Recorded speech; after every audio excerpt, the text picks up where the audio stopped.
Welcome to my critical analysis essay, To Kill a Mockingbird by Harper Lee and the narrative of the life of Frederick Douglass, narrated by myself, Darrell Ashley. Literature. C.S. Lewis once says, literature adds to reality. It does not simply describe it enriches the necessary competency that daily life requires and provides, and in this respect it irrigates the desert that our lives have already become. Why is literature important? Well, let's see, as stated in the quotation by C.S. Lewis. Literature not only describes reality but also adds to it. Yes, literature is not merely a depiction of reality, it is rather a value addition. Literary works are portrayals of the thinking patterns and social norms prevalent in society. Literature reminds us of stories, epics, sacred scriptures, and classical works of the ancient and modern times, in which To Kill a Mockingbird by Harper Lee and the narrative of the life of Frederick Douglass clearly does. To me, this quote is the most appropriate description of the importance of in our lives. Okay, so to further go into To Kill a Mockingbird by Harper Lee, I'm going to briefly touch base on the relation to C.S. Lewis quote. So, in short, To Kill a Mockingbird is at once a powerful indictment of racial injustice and a tender story about growing up, narrated in the first person by the adult voice of Scout, who is almost 6 years old when the novel begins. The story weaves together two consistent plots about life in Macomb County, Alabama in the 1930s. One storyline involves the trial of Tom Robinson, a black man accused of raping Mayola Ewell, a white woman. The other follows the adventures of Scout, her old brother Jem, and their friend Dill, as they try to investigate the mystery legend of the eerie Radley Place, which housed a malevolent phantom nicknamed Boo Radley.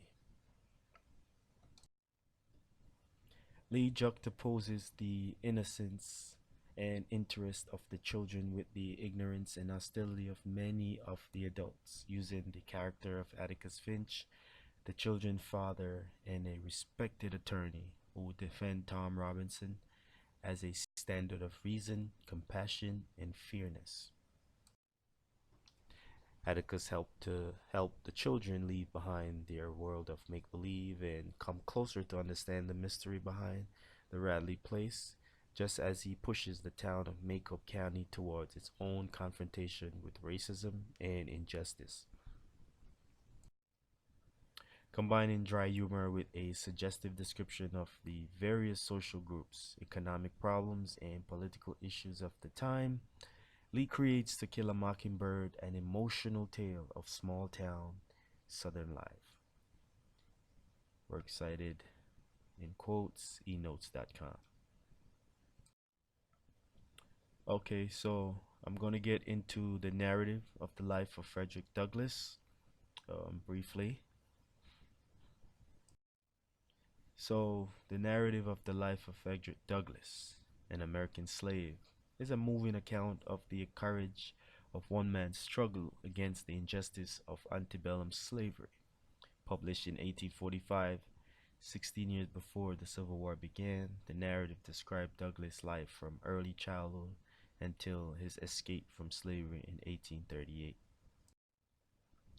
Douglass uses a matter-of-fact voice, logical analysis, and a dignified tone, but no one can read his account without feeling emotionally sickened by the horrors of slavery. Produced in an era before visual and audio electronic recording were possible, Douglass' narrative is an important testimony. Had there not been literate slaves who wrote about their suffering, our knowledge and understanding of this shameful period of American past might well be different.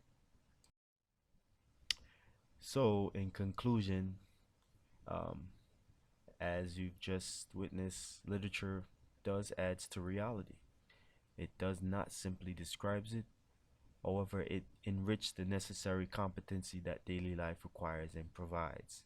And in this respect, it irrigates the desert that our lives have already become, said C.S. Lewis.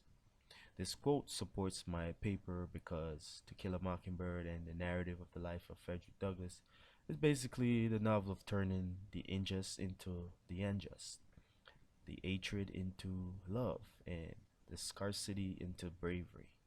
The novel also explained and described the life back in the 1930s, which refers back to C.S. Lewis' quote. Works cited, um, everything is credited. Um, I want to thank you for um, tuning in to my presentation. God bless.